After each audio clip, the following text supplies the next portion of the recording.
조희대 법원이 대굴욕을 당했다. 수용자 김용에 조롱당했다. 이 말씀 드리기 전에 자기 국정조사한다고 지금 소동을 벌이고 있는데 자기 공소 취소를 위해서 이재명이 국정조사 특위가 지금 가동이 되기 시작을 했죠. 내일 쌍방울 대북 송금 사건 청문회를 합니다.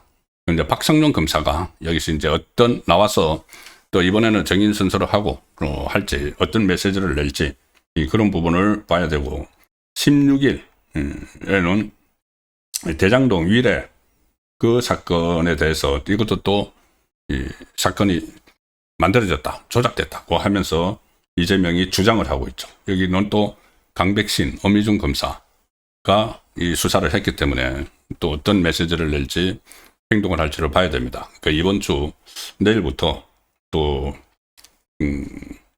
이재명 공소 취소를 위해서 검찰을 완전히 이제 검찰 어차피 없었을 검찰인데 그때 당시 검사들을 불러서 처벌을 하려고 하고 또 궁극적으로는 이재명의 공소를 다 취소해서 죄를 털어버리려고 시도를 하고 있죠.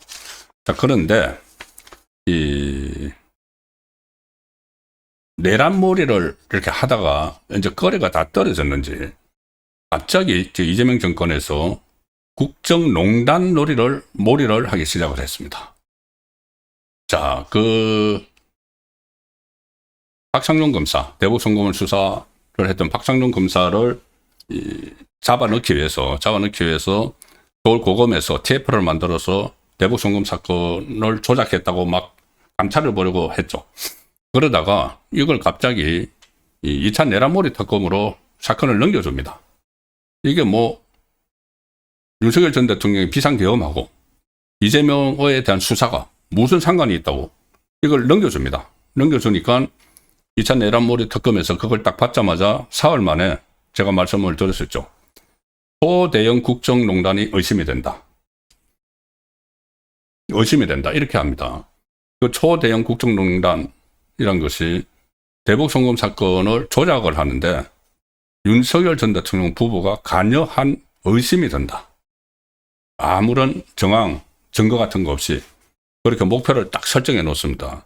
설정을 하고 그 다음에 한 게 2차 내란몰이 특검의 김지미 특검보가 김어준 방송에 가서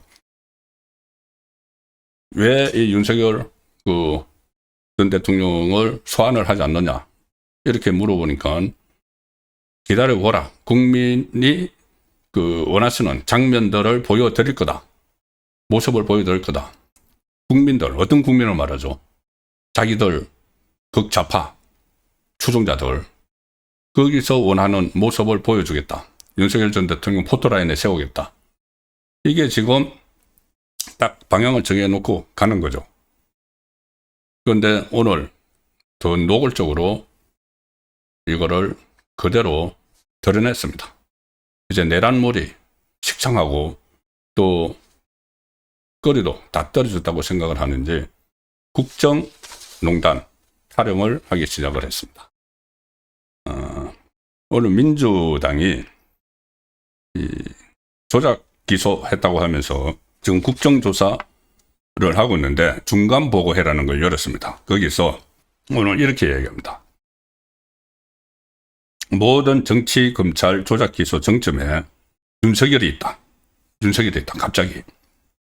조작 기소 실체를 규명해서 책임자에게 법적, 정치적 책임을 묻겠다. 이렇게 하면서 이 조작 수사의 컨트롤 타워는 윤석열이다. 갑자기 지금까지 이제 검사들을 상대로 검찰 지휘부를 하다가 컨트롤 타워가 윤석열이다. 그래서 뒷걸까지 법정에다 세우겠다. 정청래가 막 이런 이야기를 합니다. 그러니까 정청래에 마치 지시를 받는 것처럼 내란몰이 특검이 움직이기 시작을 하는데 갑자기 대북 송금 전담 팀을 꾸리겠다.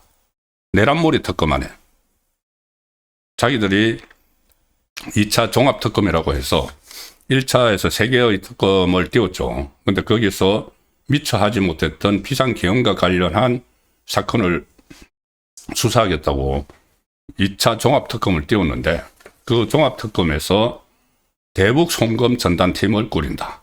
이 두 개가 뭐가 연관이 있죠? 사건을 이제 넘겨받아서. 이거를 이 윤석열 전 대통령의 초대형 국정농단이라고 이렇게 목표를 딱 설정을 해놨으니까는 거기에 맞춰서 수사팀을 띄운다는 이야기입니다. 그래서 언론에서도 대북 송금 전담팀을 꾸린 종합특검이 이 내란에서 국정농단으로 선회를 하고 있다. 그 이제 크게 잡는 거죠. 이 지방선거 앞두고 내란 워낙 식상하고 1차 내란몰이에서 나중에 법원에서 무죄를 받은 것도 있고 공소 기각이 된 것도 있고 엉망이죠. 그러니까는 프레임을 지금 바꾸는 겁니다. 국정농단으로. 그 초대형 국정농단 어심 사건이라고 했던 내란몰이 특검이 이제 전담팀을 꾸렸는데 권영빈 특검보가 오늘 이렇게 이야기합니다. 대북 송금 수사팀이 수사 과정에서 적법 절차를 위반한 것으로 의심이 돼서 수사가 필요하다. 의심이 돼서. 이게 의심의 근거가 있어야죠. 근거는 아무것도 안 내놓습니다. 의심이 돼서 수사가 필요하다. 그러니까 윤석열 전 대통령을 수사하겠다는 거죠. 그러니까 무슨 뭐 비상계엄과 관련된 게 아니고 이재명 수사를 뒤에서 배후에서 뭐 조정을 했다 이런 거죠. 그런 의심이 있다는 겁니다.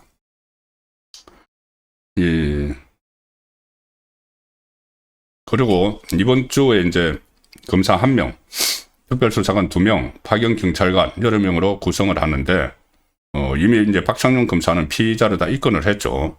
그리고 이 전담팀 만들었는데 윤석열 전 대통령 부부 그리고 검찰의 연결고리를 캐겠다고 하는데 지금은 완전히 그냥 추적 단계입니다. 추적 단계인데 이걸 언론에 덜컥 발표를 해놓고 김어준 방송에 나가서 마치 뭔가 있는 것처럼 뭐 수사를 하면은 뭔가 드러날 것처럼 그렇게 막 선동을 하고 있죠. 그 강성 지지층을 지금 선동을 하는데 곧 원하시는 장면들을 보시지 않을까 싶다. 그 특검 보고 나서 그런 이야기도 했고, 그래서 그 특검이 이재명 정권 그리고 민주당에 의해서 짜여진 각본대로 수사를 하고 있다. 그리고 이게 왜 종합특검에서 2차 내란몰이 특검에서 대북 송금 사건을 수사를 하느냐 여기에 대해서 구체적인 설명을 안 합니다. 그냥 그 윤석열 전 대통령이 윤석열 전 대통령 부부에 대해서 수사를 하고 있으니까 2차 내란몰이 특검이 이런 의심이 있어서 거기도 손을 댔을 의심이 있어서 수사를 한다. 그런데 그런다고 해서 서울고검에서 사건을 그냥 통째로 넘겨주고 그러니까 이런 상황이 지금 어처구니 없는 상황들이 지금 벌어지고 있습니다.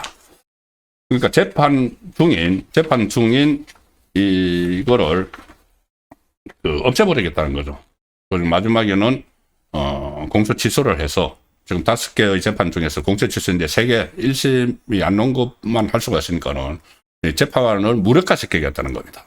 한마디로 이거는 검찰도 그렇지만은 법원을 우습게 하는 거죠.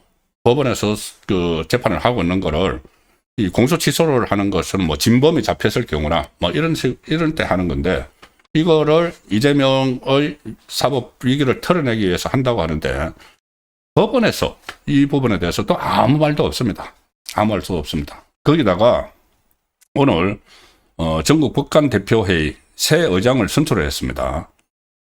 오늘 그 법관 대표회의란 거 많이 들어보셨죠? 이제 그 소장파 판사들의 이 모임인데 여기서 그 전에 작년까지 그 지도부는 상당히 좌파 성향의 인물이었고 오늘은 강동원 서울가정법원 부장판사를 새 의장으로 선출을 했고 부의장도 선출을 했는데 자 오늘 그 전국 법관 대표회의가 소집된 김에 사법 3건 사법 3법 그때 막 통과시킨 거, 법 왜곡죄하고 대법관 정원법하고 이런 것들, 그 사심죄 이런 에 대해서 안건을 놓고 논의를 했다고 하는데 도대체 무슨 논의를 한 건지 자기들을 사법체계로 무너뜨리기 위한 그런 안건들을 놓고 논의를 했다는데 아직까지는 무슨 논의를 한 건지 내용이 안 나옵니다. 그리고 조희대 대법원장이 오늘 직접 참석을 해서 전국 법관 대표회의에 최근 사법제도의 근간을 바꾸는 법률들이 시행돼서 우려가 크다. 대법원장으로서 무거운 책임감을 느낀다. 국민이 불편과 어려움이 없도록 해야 된다. 이렇게 이야기를 했는데 그 사법제도의 중요성을 강조를 했는데 자, 이 같은 날 조희대 대법원장의 메시지가 굉장히 오랜만에 나왔죠. 제가 한번 말씀드렸지 않습니까? 제가 조희대 대법원장이 어떤 말을 하는지 이렇게 사법체계로 무너뜨리는 데 대해서 이재명은 재판 재개라도 해야 되는데 어떤 말을 하는지 매일 조희대를 검색을 해보는데 항상 나오는 것이 출근길에서 그냥 사진만 찍히고 이런 모습만 나왔는데 오늘 모처럼 이 메시지를 냈습니다.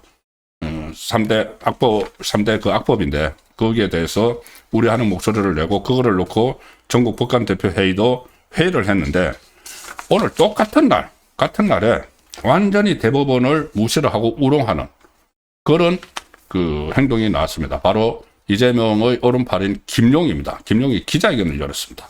자, 기자회견을 열었는데 그 내용이 이겁니다. 내 명예를 걸고 김용은 무죄다. 동아일보 기사입니다. 친명계가 되고 나서 법원을 압박했다. 오늘 조희대가 모처럼 목소리를 내고 법관 대표자 회의를 열어서 이 정권에 대해서 비판하는 그런 논의를 했는데 그거 아무 신경도 안 쓰고 지금 김용은 1심과 2심에서 뇌물 받은 혐의 그리고 대장동 일당으로부터 정치자금 받은 혐의 이재명을 위해서 그때 대선 후보 경선할 때 이 호남 지역 그 조직원을 만들기 위해서 돈을 받았던 거죠. 그래서 1심, 2심에서 징역 5년을 선고를 받고 대법원만 남겨놓고 있는 상황에서 지금 보석으로 나와 있습니다. 보석으로 나와 있는데 지금 대법원이 한 1년이 넘었는데 아직 판결을 안 하고 있습니다. 이것도 참 대법원이 비굴한 거죠. 이재명의 핵심 사건이라고 해서 대법원에서 넘겨왔는데 1심, 2심에서 징역 5년이 다 됐는데 법률심만 하면 되는데 사실심에서 징역 5년 확정됐는데 그걸 그냥 보석으로 다 내보내놓고 판결을 안 하고 있습니다. 조희대 대법원이. 그러니까는 김용이 출마하겠다고 이번에 보궐선거에 출마하겠다고 오늘은 이런 이야기를 합니다. 기자 간담회까지 열어서 보궐선거 출마에 대해서 보궐선거에 출마하고 싶다. 지금 대법원 확정 판결만 바로 나오면은 피선거권 바로 날아가는 사람이 이거 대법원에서 판결 안 하니까 자기 출마 지역구도 이야기합니다. 경기도에서 활동해온 만큼 해당 지역에서 기회를 얻고 싶다. 바로 추미애가 이번에 그 경기도지사 되면서 내놨던 그 지역을 이야기하는 거죠. 자, 그렇게 하고 자기 사법 리스크에 대해서는 거기서는 전혀 문제 없다. 정치검찰이 조작했던 사안을 기록하고 국정조사를 통해 낱낱이 남기기 위해서 지금 국정조사 하고 있는 것 아니냐. 그동안 여러 차례 밝혀왔듯이 결백함에 자신이 있다. 그러면은 1심하고 2심 법원은 그러면 검찰이 조작한 거를 그대로 받아들여가지고 징역 5년씩을 선고를 한 게 되는 거죠. 그러면은 대법원은 이런 조롱과 야유를 받고 있습니다. 법원 자체가 이거 전부 다 사건 검찰이 조작을 했고 법원도 거기 부안해동한 거지. 난 죄 없어. 그러면서 총선 재보궐선거 국회 출마할 거야. 이랬는데도 법원은 아무 이야기도 하지 않고 이야기를 안 하려면 판결을 내려야죠. 1년이 넘었는데. 근데 그것도 안 하고 있습니다. 이게 도대체 이게 나라입니까? 이재명부터 시작해서. 거기다가 오늘 기자 간담회 하는데 김용이 하는데 어디서 했느냐. 민주당 원내대표 회의실에서 했습니다. 지금 감옥에 있어야 될 사람이 국회에 들어가서 민주당 원내대표 회의실에서 했는데 자 거기에 쭉 현역 국회의원들이 도열을 했습니다. 김현정, 김현, 김문수, 박해철, 이건태, 조계원, 한명선 최고위원인가요? 이런 사람들을 쫙 도열을 해가지고 김용은 무죄다. 그러면서 이 대장동 변호사 출신이죠. 김규표 같은 경우는 김용은 제 명예를 걸고 무죄다. 제 명예를 걸고 무죄다. 아니 그러면 1심이 있으면 그러니까 대법원에서 이런 어처구니 없는 상황이 벌어지기 전에 빨리 판결을 내려줘야 됩니다. 김용이 전에 그런 말도 했죠. 저 조국도 이 1심, 2심 2년 징역 받고 그때 국회의원 됐어. 나는 왜 안 돼? 그걸 국회의원 됐죠. 비례대표 정당 만들어가지고 됐죠. 그런데 바로 대법원 확정 판결 되고 나서 감옥 가면서 배치 날아갔지 않습니까, 조국. 그런데 조국은 비례대표니까는 그 다음 순번이 이어가면 되죠. 김용은 지금 만약에 국회의원 된다. 바로 그 다음날 확정 판결 되면은 바로 국회의원 배치 날아갑니다. 그러면 자기가 출마하려고 하는데 안산이나 저쪽에 선거 다시 해야 되죠. 그런데 지금 저렇게 어떻게 보면 후한무치한 말들을 하고 있는데 대법원에서 아무런 배지도 하지 않고 아니 그러면 고소걸 취소를 하든지 해야죠. 저렇게 정치활동을 하고 저번에 책 만들어가지고 전국 다니면서 출판 기념회 하고 그걸 그냥 뻔히 놔주고 있으니까는 이게 과연 이 대한민국 법원이 맞느냐. 정말 치욕스러운 일이죠. 네, 거기다가 이게 민주당 아나무인 한 그런 이제 정권이니까 그 정권 밑에서 지금 숨을 죽이고 있는 그런 법원인데 이 민주당 사람들은 정말 지금 아나무인입니다.